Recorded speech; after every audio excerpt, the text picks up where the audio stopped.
Hey guys, what's up? This is 9 to 5 Gamers. 9 to 5 Gamer, the idea is just I work a 9 to 5, but I love to game. So hopefully one day I can make gaming my 9 to 5. That'd be pretty cool, right?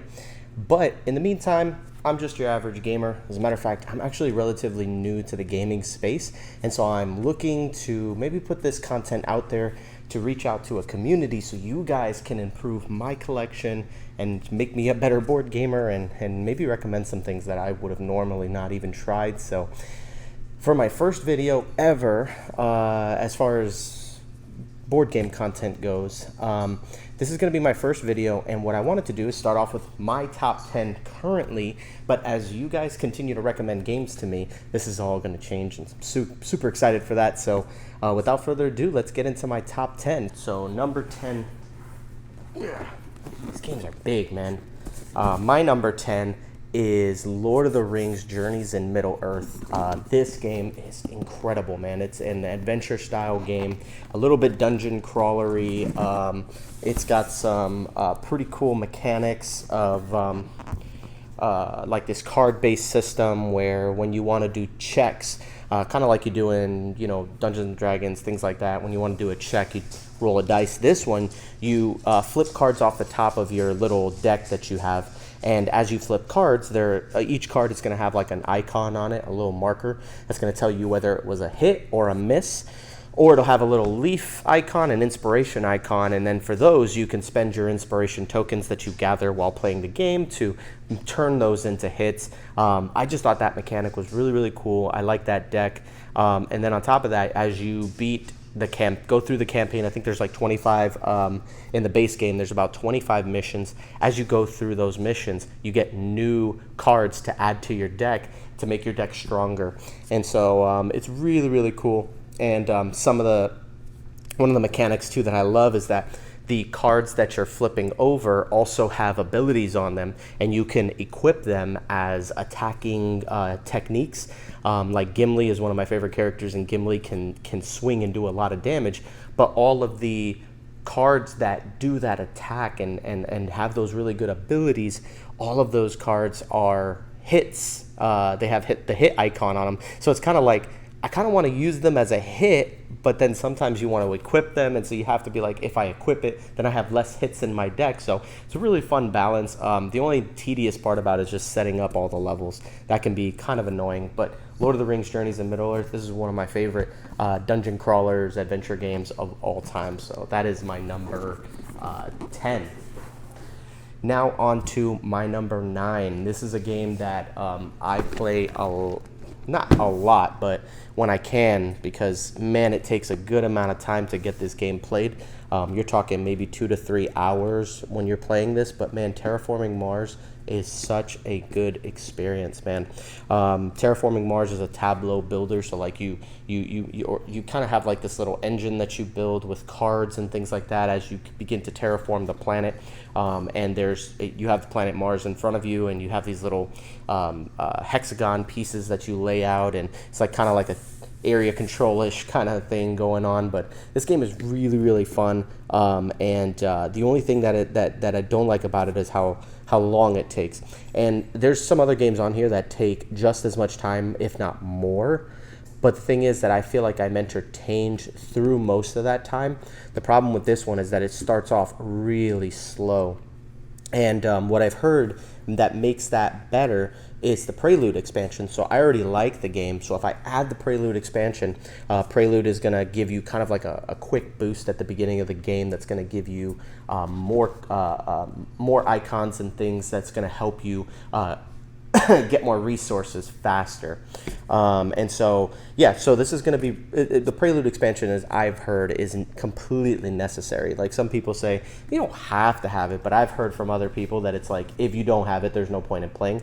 But yeah, I want to get the Prelude expansion. It's only like $20 to add to this, so that way you can get that nice speed head start, gives you a nice jump start to the game. But man, Terraforming Mars, incredible game. I love the artwork. I love the board. I love.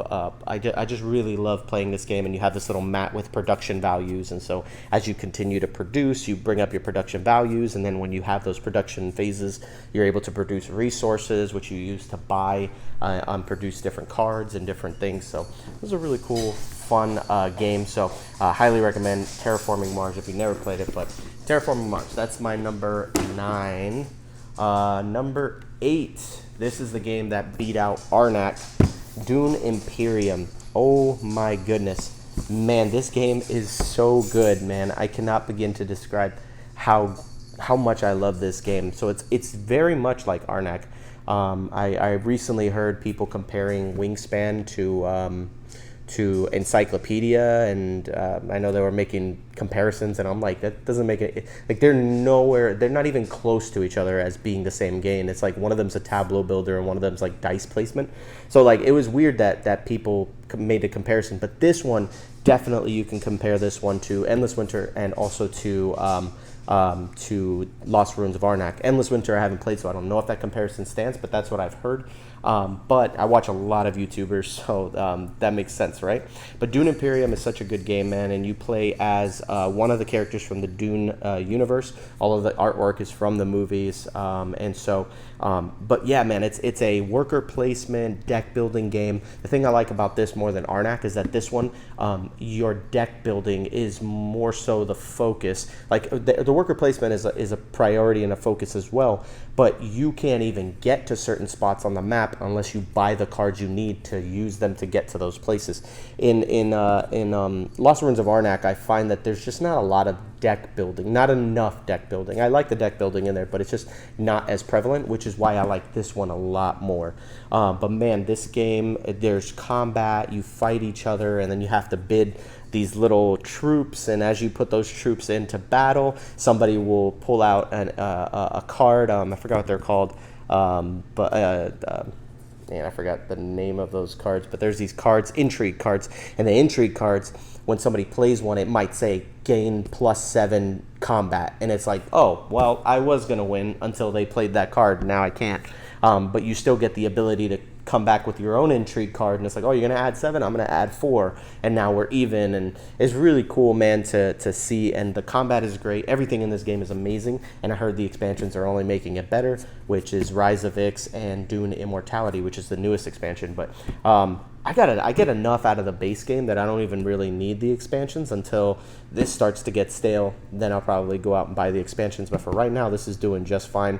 Dune Imperium, amazing game. That's my number 8.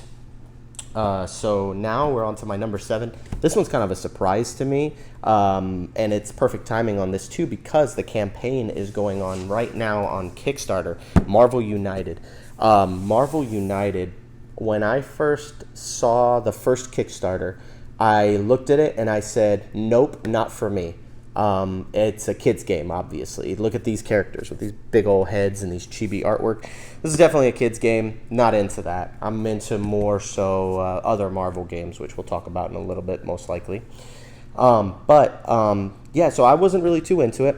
Then it came out on retail with the Avengers one, and once I played the retail copy, I got a copy of that at the house, and I played it, and I was like, oh my gosh, this is really good for like a kid's game. And I'm like, it doesn't even feel like a kid's game. All of my adult friends love actually playing Marvel United. We actually created a game night for Marvel United, even though we've been slacking on that.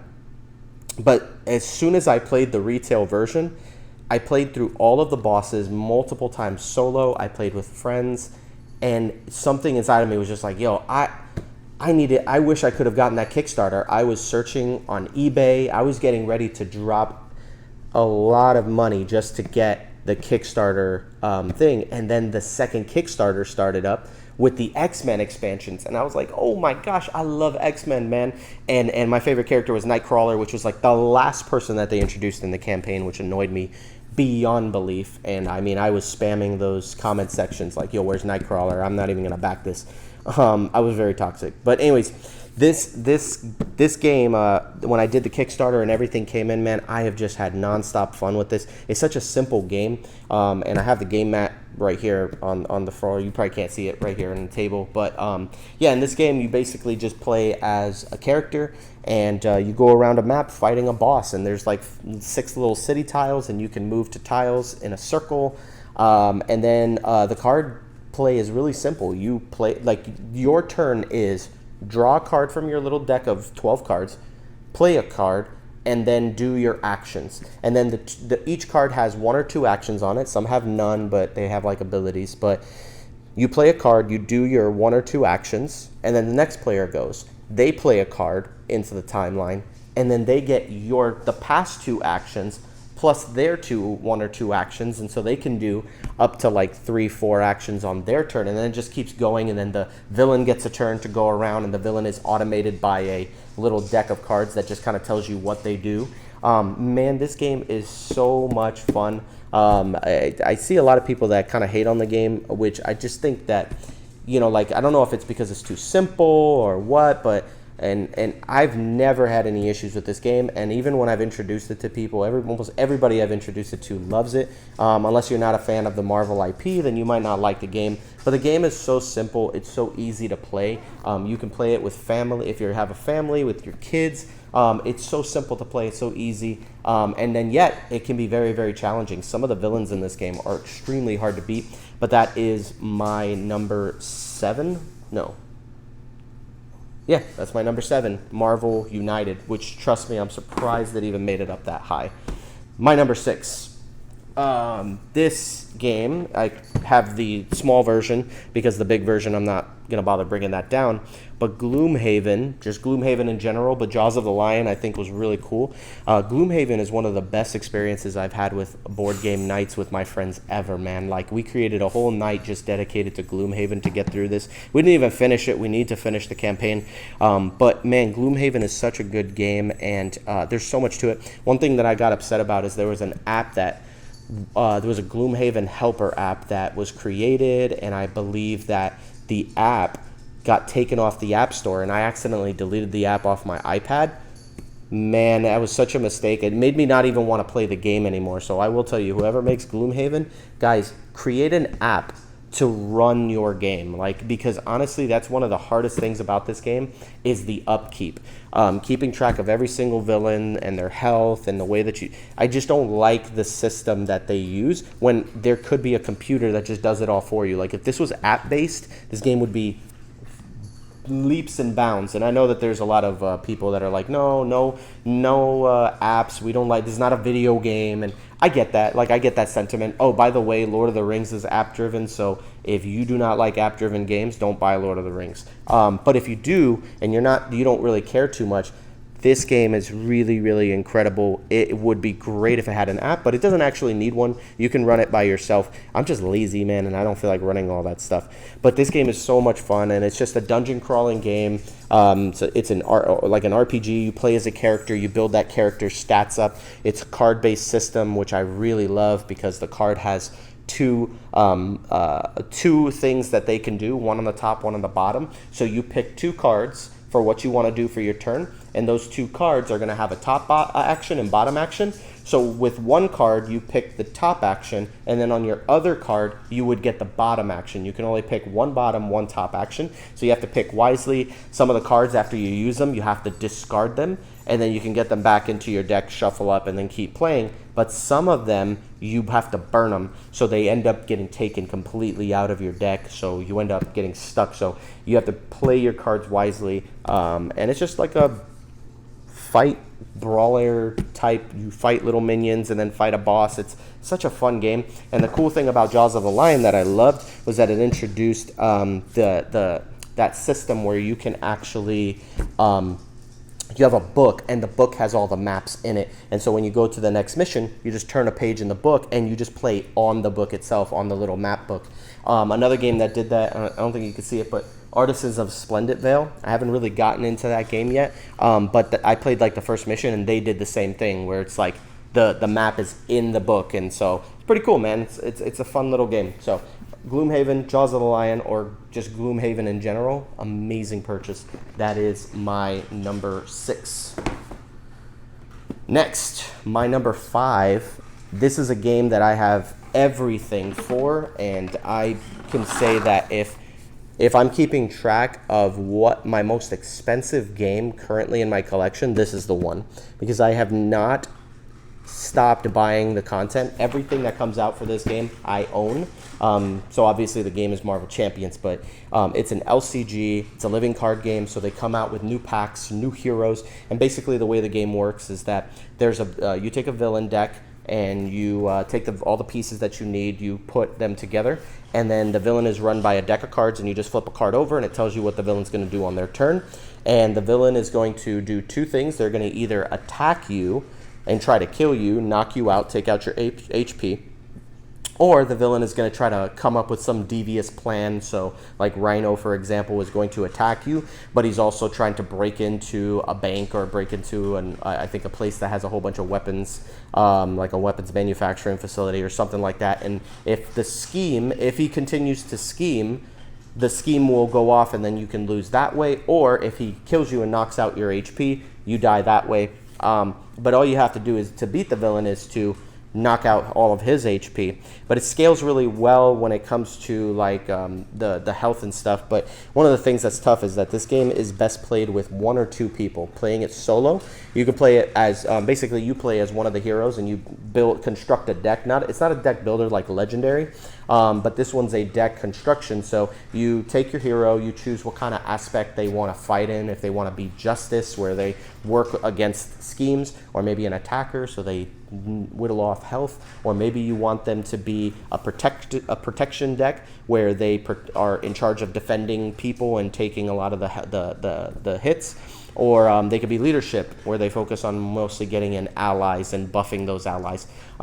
Pretty cool, man. It's just such a cool game. But like I said, my recommendation is 1 to 2 players. If you play solo, you can play by yourself with one hero. That one's fun, and it works really, really well. But my favorite is playing with 2 heroes that I construct decks for, and then just playing as both heroes. So you pick up your hand, play your cards. And the way that the game works is that you have cards that will do damage and different effects, but the way that you do that is that every card has a cost, and so you have to get rid of cards. To pay for the cost of the card, you have to get rid of cards from your hand and discard them. And so it's like there may be 3 or 4 cards in your hand that you want to use, but you can only pay for one of them because you're going to have to discard the others as energy in order to pay for it. So it's a really cool system. I really love this game. I cannot stop playing it, even though I have stopped playing it for a while. But I got to get back into the groove of things because I got Wolverine and all these other characters that I need to try out. But this game is incredible. And one of the biggest problems that I have, I dragon shielded my core box. And then after that, I started buying all the content. And I was like, well, let me just get another pack of dragon shields. And now my whole entire collection is all in dragon shields, and those are like $10 for like 100 sleeves. It's ridiculous, but it is what it is. I'm stuck and I'm committed to it. So Marvel Champions, my number 5. Number 4, this game is incredible, and it's incredibly long to play. And there was so much hype around this game, and I couldn't even find it. And one day I found it at Books A Million. I picked it up. I played it. Within the first week of getting it, it took me a long time to learn the rules, but once I got the rules down, I was like, you know what, I got this. This makes sense. Okay, let's play.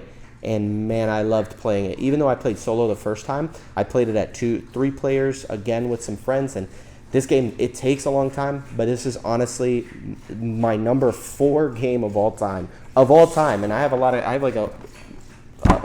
I've played a ton of games, but Ark Nova is so good, man. I don't even know how to describe this. I know that I haven't actually played Rajas of the Ganges, but Rajas of the Ganges has this system where you have this track. There's like a double track, and so there's like a track on the inside that tracks your points, and then there's another track around that track. And the way that the points work is that these 2 markers are going around this track until they meet up and cross, and then that's the end game, is when I move my marker this way and this marker this way, and when they cross each other, then the game ends. Super, super cool, man. I really love this game. You have a little zoo that's in front of you. Like, the artwork on this is horrendous. Like, you would look at this in the store and think this is like the most generic game ever. As a matter of fact, I'm just going to put it on the back so you don't have to look at the front of this. But yeah, you've got this whole game mat, and then you have your own little zoo there with some polyomino placement, and so you make pens for your animals, and then when you do that, you can play animals into that pen, and you have these cards. This game is a little bit like Terraforming Mars. I wouldn't say it's completely like Terraforming Mars, but they're similar in the fact that they both are kind of like card tableau builders. But this one, you don't really focus too much. There aren't a ton of abilities on the animal cards. A lot of them are like, they do a thing like right then and there. But I think the cool part of it is the zoo with the polyominoes, and then gaining points.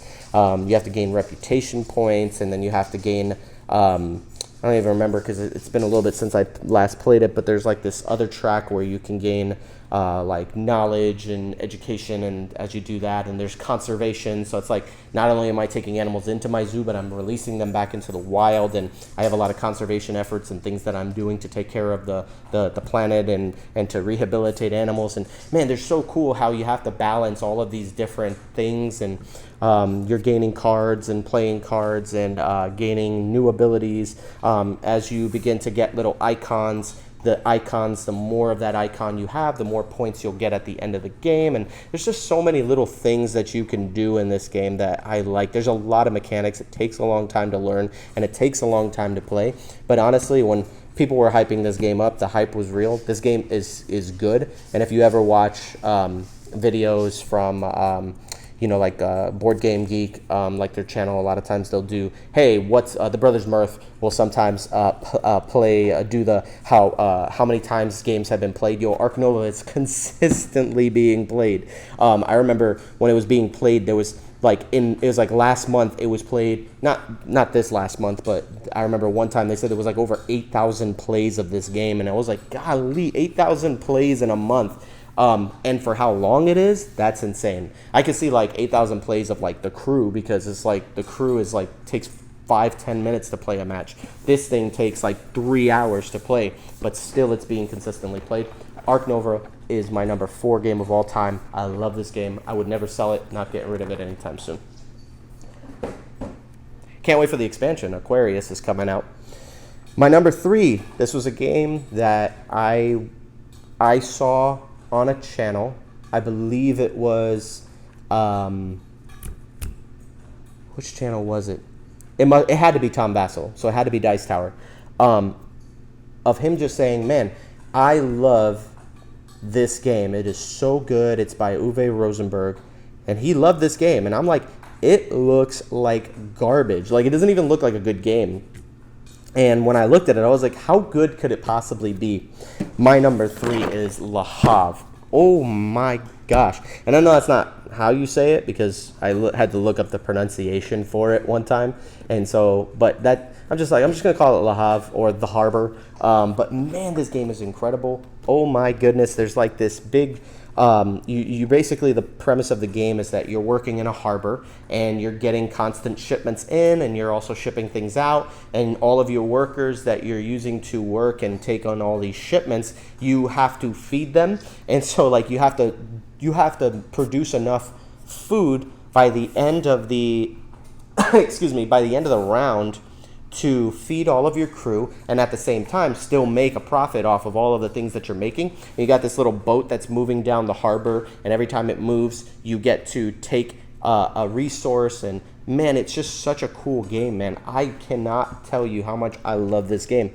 Like, this is one of those games that if anybody ever came over the house, I would recommend to play it. And if they didn't want to play it, I'd obviously play whatever they wanted to. But if somebody came to my house and said, Jeremy, what's your favorite game, one of your favorite games, I would always start with this one, because I feel like it doesn't take forever to play. It says it takes about 100 to 200 minutes, which it can. But I feel like we get some plays done pretty quickly. But even then, it's like when you play for a game for that long, if the game is good, you won't notice the time fly by. And man, we had so much fun playing this. I remember I even set like 3 people up, because I was hosting a party at the house, and I'm just like, hey, you guys want to play a game? This is my favorite game of all time. I explained it to them, and I let them play. I walked away. Dude, they played all night. Like, they played for like maybe 4 or 5 hours, because they were still getting used to the game. But at the end of it, they said, dude, that's a 10. And I'm going to be honest with you. Out of all the games that I have here, I think most of these games are like maybe in the 8 range, 8 to 9. This is one of my 10s. I give this game a perfect 10 out of 10. This is a perfect game in my opinion. I love this game. I don't think this is one of those games that you don't need to add anything to it or take anything away from it. You don't have to house rule it to make it good. This game is just great. And I have other Uwe Rosenberg games. I don't want to speak out of turn and say this is my favorite Uwe Rosenberg game, but it's my favorite Uwe Rosenberg game. I really love Le Havre, man. And if you've never played it, try to find yourself a copy of it. I don't think it's too expensive, but it's such a good game. The one thing I want to do is upgrade the meeples or the little resource pieces from Board Game Geek and get the plastic ones. That'd be super cool. Le Havre, my number 3. My number 2 game of all time is one of the most complicated, complex games I've ever played. And listen, I'm not a genius like some of you guys in the comments section, so if you think this game is easy and not complex at all, I'll just give you a small little round of applause. And let me know how stupid I am in the comment sections. But man, if there's a game that makes me feel dumb, it's this game. But I love it. This is another game that, for me, is a perfect 10 out of 10. And I love it. It's a cooperative game. So intriguing. I love the theme of it. Spirit Island. Spirit Island is one of my all-time favorite games. It's my number 2 in this list. And I just cannot, I always want to play this, man. And the thing that I hate is that when I finally get to play it, because it's not an easy game to get to the table, but when I finally do, all I can think about is playing as another one of the spirits and figuring out how to play. I like the theme of this game is pretty interesting. It's one of those anti-colonialist. I don't know if it's anti-colonialist, but it's definitely not. Somebody once referred to it as Catan, but in reverse. So in Catan, you're colonialists, you're colonizers coming in. You're colonizing the island, and you're just taking all the resources and exploiting them for your own purposes. But in this game, you play as the spirits of the island who are literally driving away the colonizers, trying to get them off the island. It is such an interesting game, and each spirit plays, they're asymmetrical, which I love that about the game is that every spirit is completely different. So what I think this game does really well is that it keeps people from alpha gaming. I feel like the game that suffers the most from that is Pandemic. It's one of the reasons I don't like Pandemic, is that I feel like in Pandemic, as much as I want to just play my cards, there's always somebody in the group that's like, let me see what's in your hand.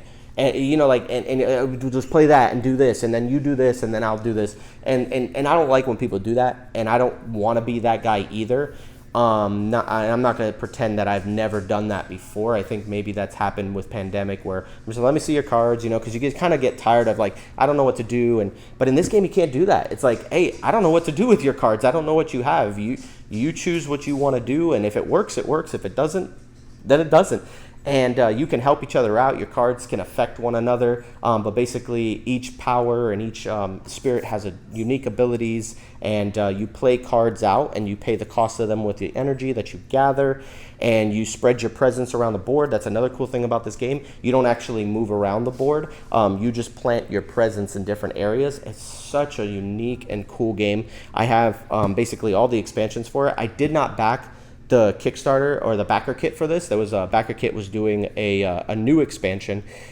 Wasn't interested, and the reason why is because I still have not even gotten to I'm still in the core box. I haven't even gotten to the other characters because this core box comes with 8 spirits in there, and I'm still working through all of the original 8 spirits. Then I've got 16 more spirits in boxes behind me that I still need to get to the table. And you could play it solo. You can play it with 2 to 3 people. I think 2 to 3 people is a good play group. I think at 4 it starts to bog down a little bit. But it does take a very long time to play, and I think that's where people can get kind of tired of it. But the last time I played this, they loved it, absolutely loved it. One of their favorite games of all time, my favorite game of all time, and it's a 10, and it's my number 2, Spirit Island. And now, the Piece de Resistance, my favorite game of all time. Roots is my number 1 game of all time. And this is my favorite game. Like, I love this game. I mentioned it with Spirit Island that after playing it, I kind of just want to keep playing and like just keep thinking. That's what I do with Root, man. Like, even when I play this game, even if I lose, I find myself going back and going, I am going to think what I did wrong and figure out how I could have played this better. A lot like Spirit Island, except that Spirit Island is cooperative. You're playing together. In Root, this is competitive. You're playing against each other, but you're asymmetric, so everybody's doing their own thing. There's really no room to alpha game. You can suggest things to people, but people are ultimately going to do what they think is best. There's four factions you can play as. Each one of them plays very differently. You have the Eerie Dynasty, the birds. I think they're up here. And the Eerie Dynasty, they have this strict decree and law that they have to focus on. So like at the top of your board, you have like move, build, and I forgot the other two, but you have to do those things in this order. And if you don't, you go into turmoil and you get basically shunned and shamed in front of the whole group. It's really funny, actually.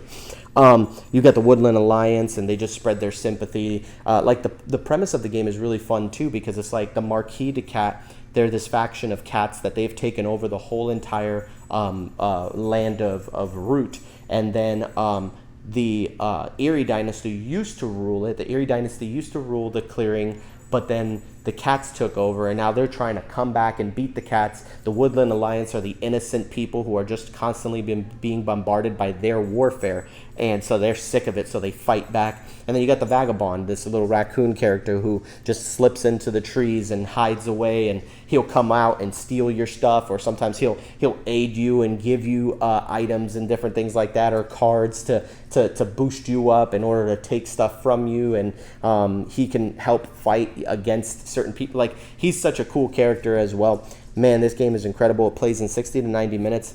I don't think that's accurate. I think it takes a lot longer. 2 to 4 players. The only thing about this game is that you want to play with all 4. You're not going to want to play it at 2 because the game doesn't scale at 2. I think they've done a lot of expansions and things, which I have all the expansions. They've done a lot of things to fix that with new things, but it's like, I don't want to tell people, hey, buy Root and play 2 players. Like, if you want to play 2 players, you have to buy a bunch of expansions. I just don't think that that's okay. I think that can maybe take away from the game, but I give it a 10 out of 10. I love it. It's one of my favorite games. The game is not as complicated as, it's definitely not as complicated as Spirit Island. It's a little more simple, but it's definitely a complex game. It's not a game that you can just pick up overnight. As a matter of fact, I'd say that as you play, you'll get better at it. So keep playing with the same faction, have a bunch of people over, play as a faction, and then have those people come over, play another match another day, and just play as the same faction and keep learning how to get better with them. And then there's a whole bunch of other factions you can do. You've got the Otters, the Corvid Conspiracy, you've got the Iron, I forget what they're called, the Lords of Iron, and a whole bunch of other factions. This game is incredible. I love leader games too. I have a lot of their other games, but this, out of all of the leader games, this is my favorite of all time. I've got Oath I want to try to dig into, but I've heard that that's hit or miss. Fort was really, really fun, but very, very complex and complicated, but it was still really cool. I got Ahoy, but I don't like that one as much as I like this one. It's more of like a faster version of this, but man, Root, my number 1 of all time. And I don't know, man. You guys tell me, what do you think of my top 10? What am I lacking in? What do I need? If you see that there's something that's not there, let me know what I'm missing. My top 10 is just basically the games I want to play. And so I find myself saying, like easily my top 10, if I did, hey, I'm going to do a top 10, but it's going to include different genres of games, then shoot, I would probably say Hadrian's Wall is my favorite roll and write game of all time. But it's not in my top 10 because I don't always want to play it. I feel like all these 10 that I have here, if somebody said, hey, Jeremy, let's play something, I would always want to play one of those games with people. But Hadrian's Wall is really cool. But my favorite roll and write currently, I also have Twilight Inscription, which I played, and I thought it was pretty cool as well. If you ask me my favorite party game, I don't even think I could tell you. Maybe Ready, Set, Bet. That game is really fun. I just got a chance to play Mosaic today. I'll give you my thoughts on that another day. But yeah, that's it for my top 10, man. I hope you guys enjoyed it. If you want to suggest a game, again, tell me what you want me to get, and I'll pick it up. I'll put it in my collection. I'll play it, and I'll let you know what I think about it. Help build my collection. Teach me your ways. I want to know. So anyways, thank you guys so much for tuning in. Don't forget to like, comment, and subscribe. I'll see you guys later.